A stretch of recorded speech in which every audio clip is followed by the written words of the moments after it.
students, welcome to BBN e-learning classes. Today we are going to discuss a very important topic of unit third. That topic is magnetic field. जैसा कि आपको पता है unit third पूरी magnetism के ऊपर और मैग्नेटिक फील्ड के ऊपर डिपेंडेंट है, तो ये टॉपिक का इंपोर्टेंस आप यहां से समझ सकते हैं इस लेक्चर में। इसके अलावा हम मैग्नेटिक फोर्स भी करेंगे, और अगर आपको ये दोनों ही टॉपिक अच्छे से समझने हैं, अंडरस्टैंड करने हैं, तो आप इस वीडियो को एंड तक देखें। तो चलिए स्टार्ट करते हैं टॉपिक को, मैग्नेटिक फील्ड। जब हम मैग्नेटिक वर्ड सुनते हैं तो हमें याद आता है बचपन का वो मैग्नेट जिससे हम बचपन में खेले हैं। Okay, basically north and south two poles उसके होते हैं। और क्या होता था कि बचपन में जब हम किसी मैग्नेट के पास में किसी आयरन के पीस को, let this is the iron piece, बहुत दूर रखते थे तो हमें इस मैग्नेट का इस आयरन पीस के ऊपर कोई भी इफेक्ट नहीं दिखता था, कोई भी इम्पैक्ट हमें कुछ भी फील नहीं होता था। बट जैसे ही हम इसको थोड़ा पास लाते थे तो कहीं ना कहीं हमें ऐसा लगता था कि ये मैग्नेट इसको अट्रैक्ट कर रहा है। ओके, और एक निश्चित डिस्टेंस के बाद जब ये इसके और ज्यादा नजदीक लाया जाता था तो आयरन पीस हमारे हाथ से छूटकर इससे चिपक जाता था, इसके पास चला जाता था। ओके, तो बेसिकली इसी एक्सपेरिमेंट से हम मैग्नेटिक फील्ड को डिफाइन कर सकते हैं, जैसे हमने इलेक्ट्रिक फील्ड डिफाइन किया था। ओके, तो बेसिकली इस मैग्नेट के लिए मैग्नेटिक फील्ड कौन सा है? जिस फील्ड के अंदर, जिस स्पेस के अंदर ये मैग्नेटिक मटेरियल्स को अट्रैक्ट कर लेती है, that is the magnetic field for this magnet. In the same way, because हम यहां पर स्टडी कर रहे हैं magnetic effect of the electric current, तो बेसिकली हम यहां पर कोई मैग्नेट नहीं लेंगे, हम क्या लेंगे? हम लेंगे करंट कैरिंग वायर। और उसकी वजह से हमने ऑस्टेड एक्सपेरिमेंट से भी समझा था कि करंट कैरिंग वायर की वजह से क्या होता है? मैग्नेटिक इफेक्ट प्रोड्यूस होता है। ओके, तो बेसिकली अब इसकी जो डेफिनेशन बनेगी, what will be it? It is the space around the current carrying wire up to which it can attract magnetic materials. Very simple definition कि जो हमारा करंट कैरिंग वायर है या कंडक्टर है, वो जिस स्पेस में मैग्नेटिक मटेरियल्स को अट्रैक्ट कर लेता है तो उस स्पेस को हम मैग्नेटिक फील्ड कहते हैं। Okay, very simple. जैसे कि हमने इलेक्ट्रिक फील्ड की भी डेफिनेशन दी थी, it is indicated by capital B. ये कैपिटल बी के द्वारा इंडिकेट किया जाता है। बहुत सारी जगह पर इसको मैग्नेटिक फील्ड इंडक्शन भी कहते हैं, जो बेसिकली मैग्नेटिक फील्ड की स्ट्रेंथ को भी रिप्रेजेंट कर रहा है। Okay, this is the topic. Now what are its SI unit? Then SI unit is tesla. Okay, CGS unit जो होती है इसकी, दैट इज गॉस। और दोनों में जो रिलेशन होता है that is 1 tesla is equal to 10⁻⁴ gauss. Okay, जैसा कि आपको पता है सीजीएस यूनिट सिस्टम है तो ये स्मॉल यूनिट होती है इसमें, तो 10⁻⁴ gauss is equal to 1 tesla. हम अपोजिट रिलेशन में निकाल सकते हैं, 1 gauss is equal to 10⁻⁴ tesla. Okay, इसके अलावा 1 टेस्ला की definition and direction of magnetic field और मैग्नेटिक फील्ड की एसआई यूनिट, ये सब कुछ एसआई यूनिट हम यहाँ कर चुके हैं। डायमेंशंस, ये सब कुछ हम करेंगे अपने नेक्स्ट टॉपिक मैग्नेटिक फोर्स के बाद, क्योंकि मैग्नेटिक फोर्स पर ही बेस्ड वो सारी चीजें होंगी। ओके, और next topic is magnetic force. Magnetic force, जैसा कि आपको नाम से ही पता चल रहा है, it is the force which is applied on a charge particle due to the magnetic field. Magnetic field की वजह से जो फोर्स अप्लाई होता है, या मैं कहूं चार्ज के मैग्नेटिक फील्ड के अंदर मोशन की वजह से जो हमारा मैग्नेटिक जो फोर्स अप्लाई होता है उसके ऊपर, वो फोर्स होता है मैग्नेटिक फोर्स।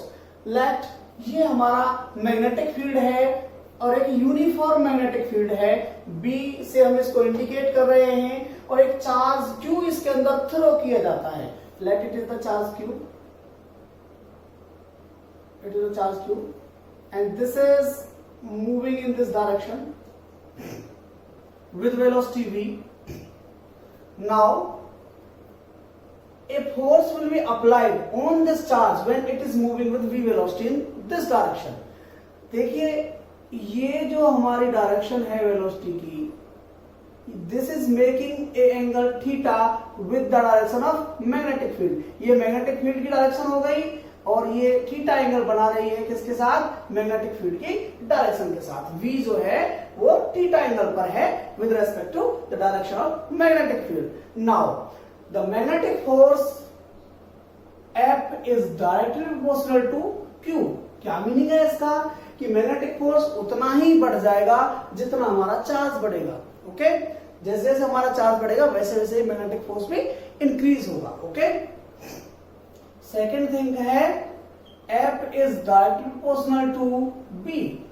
मैग्नेटिक फोर्स हमारा उतना ही इंक्रीज होगा चला जाएगा जितना कि हमारा मैग्नेटिक फील्ड इंक्रीज हो रहा है। डायरेक्टली प्रोपोर्शनल का मतलब सीधा यही हो गया कि मैग्नेटिक फील्ड के इंक्रीज होने के साथ साथ मैग्नेटिक फोर्स भी इंक्रीज होता है। Okay, after that F is directly proportional to V sin theta. देखिए साइन थीटा के लिए देखिए ये होता है हमारा cos theta, V cos theta, this is V sin theta. देखिए कैसे निकलता है ये sine theta cos theta. Basically अगर ये थीटा एंगल है और हम यहां पर राइट एंगल ट्राइंगल बना दें, this is the 90 degree angle, then what will happen, this arm is a perpendicular because we are taking this as theta. Theta जब हम ये मान रहे हैं तो ये परपेंडिकुलर है। ओके, और जब ये परपेंडिकुलर है तो परपेंडिकुलर डिवाइडेड बाय हाइपोटेन्यूज का होता है हमारा साइन थीटा। ओके, तो परपेंडिकुलर अगर मैं अभी इसका नाम मानूं कुछ, let it is O P Q. Okay, then P Q divided by O P is equal to sine theta.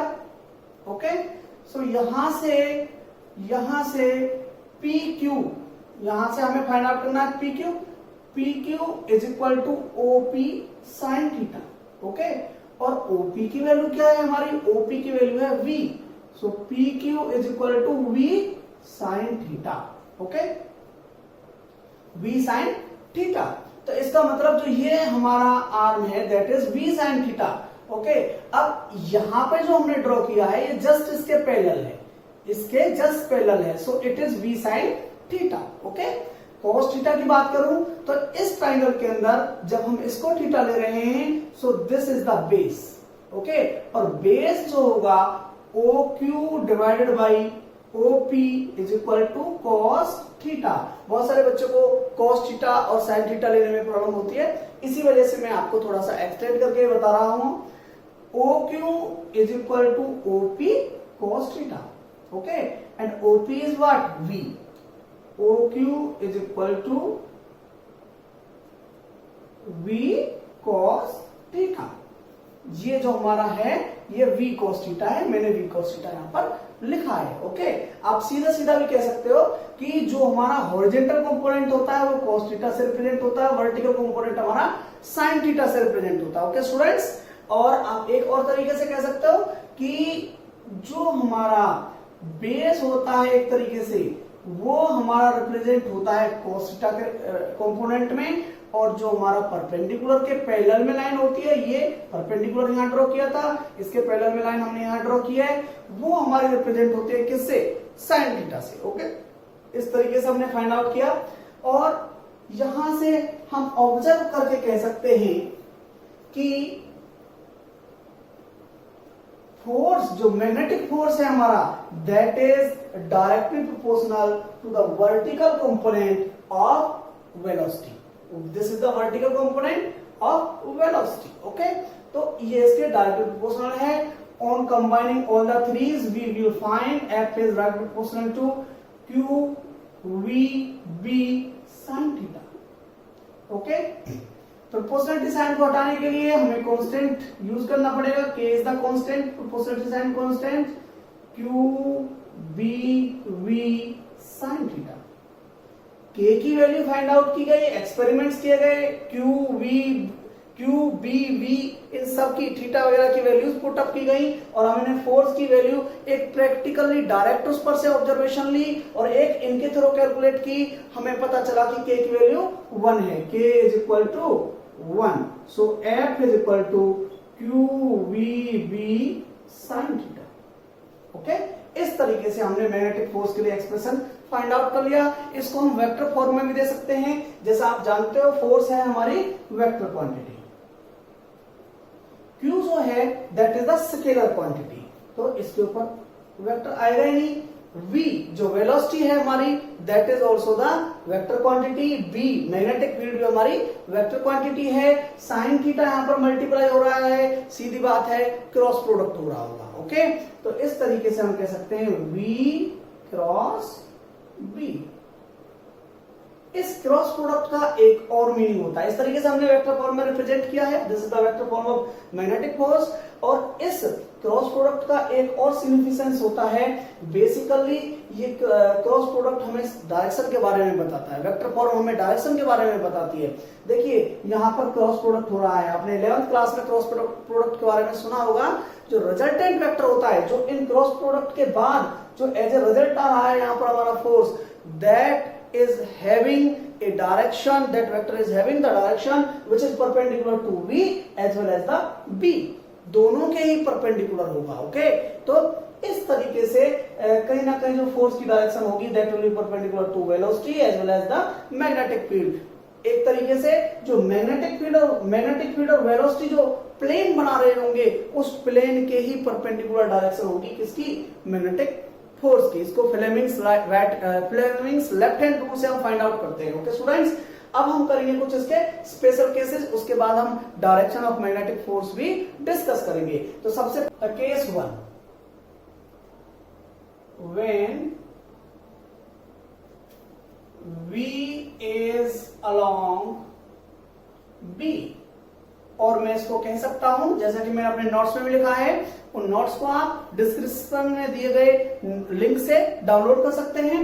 तो जैसा कि हम इसको ये भी कह सकते हैं, when the charge particle is moving in parallel direction to the magnetic field, then what will happen. देखिए this is the situation, this is uniform magnetic field and the charge particle Q is moving in parallel direction to the magnetic field. This is V, this is B. Okay, both are in the same direction. In this way we can say theta is equal to 0 degree. जो यहां पर theta होगा, क्योंकि आपको मैंने बताया था अभी जस्ट पहले ही कि थीटा फाइंड आउट करने के लिए हमें करना पड़ेगा, एक लाइन मैग्नेटिक फील्ड के पैरेलल हमें ड्रॉ करनी पड़ेगी और फिर उसका V के साथ एंगल देखना पड़ेगा। बट V ही खुद अपने आप में अब की बार पैरेलल है B के साथ में, तो दोनों के बीच में एंगल क्या हो गया, 0 degree. Theta is equal to 0 degree. F का एक्सप्रेशन क्या था, QVB साइन थीटा क्या है हमारा 0 and sine 0 is equal to 0। So this is the value when the charge is moving in the parallel direction to the magnetic field. The second condition is when the charge is moving in the anti-parallel direction to the magnetic field. अब anti-parallel direction क्या होता है, ये जब हमारी parallel direction हो गई कि जिस डायरेक्शन में मैग्नेटिक फील्ड है उसी डायरेक्शन में हमारा चार्ज मूव कर रहा है, तो anti-parallel इसका जस्ट अपोजिट डायरेक्शन हो गई कि जिस डायरेक्शन में हमारा मैग्नेटिक फील्ड है उससे जस्ट अपोजिट डायरेक्शन हो चार्ज की। This is the direction. Okay, B हमारा इस साइड में है और वी हमारा जस्ट इसके अपोजिट में है, तो यहां पर थीटा क्या हो जाएगा, that will be 180 degree. Okay, अब दोबारा से अप्लाई करेंगे formula QVB sine 180 degree and आपको पता है साइन 180 की वैल्यू क्या होती है, 0, so force is again 0 in the second case. Okay, for the third case let me rub it.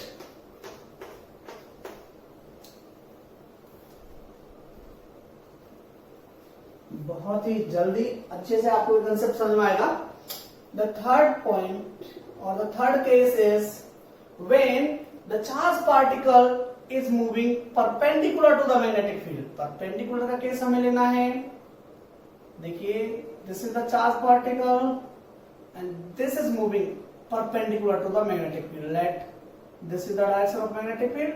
So ये यहां पर 90 डिग्री का एंगल बना रहा है. Okay, this is the direction of charge, movement charge, velocity. Okay, तो अब यहां पर थीटा कितना होगा हमारा? Theta will be 90 degree. Okay, so F is equal to Q V B sine 90 degree. And sine 90 कितना होता है आप सभी जानते हैं, sine 90 equal to 1. So Q V B is the answer. This is the maximum value. This is the maximum value. इसका meaning हो गया, जब भी हमारा चार्ज पार्टिकल परपेंडिकुलर मूव कर रहा होगा मैग्नेटिक फील्ड के अंदर, तो उस पर सबसे ज्यादा मैक्सिमम फोर्स लगाया लगेगा मैग्नेटिक फील्ड की वजह से. ओके, तो इस तरीके से केसेस आपने किए हैं. जनरली इन केसेस को कंसेप्चुअल क्वेश्चन के ऊपर के तौर पर दिया जाता है आप सभी स्टूडेंट्स को एग्जाम के अंदर. कुछ और केसेस भी मैं डिस्कस करना चाहूंगा. Let the charge is at rest in a magnetic field. Magnetic field के अंदर चार्ज रेस्ट पर है. ओके, तो क्या होगा? V इज इक्वल टू 0 हो गया, वेलोसिटी 0 हो गई. Okay, again apply the formula Q V B sign theta. Okay, तो V क्या हो जाएगा यहाँ पर? 0. और जब 0 से मल्टीप्लाई होगा तो सब कुछ 0. इसका मतलब जब हमारा चार्ज रेस्ट पर है किसी मैग्नेटिक फील्ड के अंदर, तो क्या होगा? उसके ऊपर कोई मैग्नेटिक फोर्स अप्लाई नहीं होगा. ओके, नेक्स्ट है, देखिए इसको मैं थोड़ा सा कंबाइन करना चाहूंगा इलेक्ट्रिक फोर्स के साथ में. इलेक्ट्रिक फोर्स में हमारा जो हमने इलेक्ट्रोस्टैटिक्स फर्स्ट यूनिट स्टडी की है, वहां पर चार्ज एट रेस्ट, वहां पर चार्ज रेस्ट पर होता है, बट उस पर इलेक्ट्रिक फील्ड अप्लाई कर रहा होता है when ever it is present in electric field, and that is F. मतलब इलेक्ट्रिक फोर्स है ये, that is Q into E. Okay, यहां पर अप्लाई करता है जब हमारा चार्ज रेस्ट पर होता है. यहां पर फोर्स 0 हो जाता है in the magnetic field. Okay, next case है when the charge is 0 or there is a neutral particle inside the magnetic field, then what will happen? Q is equal to 0 and F is equal to 0 V B sin theta, and the answer is 0. तो इतने सारे cases आपसे as a conceptual question पूछे जा सकते हैं, आपको study करने पड़ेंगे. आप इन सब को एज ए नोट्स अगर आपको डाउनलोड करना है, डिस्क्रिप्शन में दिए गए लिंक से आप डायरेक्ट डाउनलोड कर सकते हैं. Magnetic field